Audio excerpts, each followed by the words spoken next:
पञ्चविधकषायकल्पनं। स्वरस यन्त्रनिष्पीडिता द्रव्यात् रसः स्वरस उच्यते। यन्त्रनिष्पीडिता द्रव्यात् रसः स्वरस उच्यते। यन्त्रनिष्पीडिता द्रव्यात् रसः स्वरस उच्यते।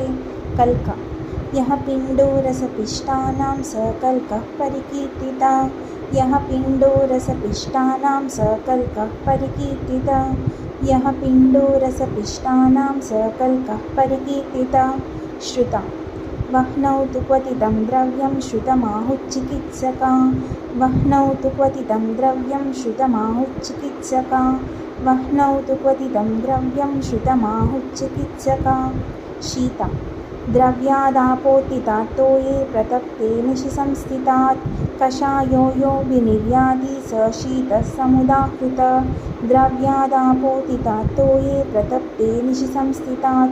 द्रव्यादापोतितात् तोये प्रतप्ते निशि संस्थितात्। द्रव्यादापोतितात् तोये प्रतप्ते निशि संस्थितात्। कषायो यो विनिर्याति स शीतः समुदाहृतः। कषायो यो विनिर्याति स शीतः समुदाहृतः। कषायो यो विनिर्याति स शीतः समुदाहृतः। द्रव्यादापोतितात् तोये प्रतप्ते निशि संस्थितात्। कषायो यो विनिर्याति स शीतः समुदाहृतः। द्रव्यादापोतितात् तोये प्रतप्ते निशि संस्थितात्। कषायो यो विनिर्याति स शीतः समुदाहृतः। द्रव्यादापोतितात् तोये प्रतप्ते निशि संस्थितात्। कषायो यो विनिर्याति स शीतः समुदाहृतः। फाण्टा क्षिप्त्वोष्णतो ये मुदितं तत्फाण्टं परिकीर्तितं। क्षिप्त्वोष्णतो ये मुदितं स फाण्टं परिकीर्तितं।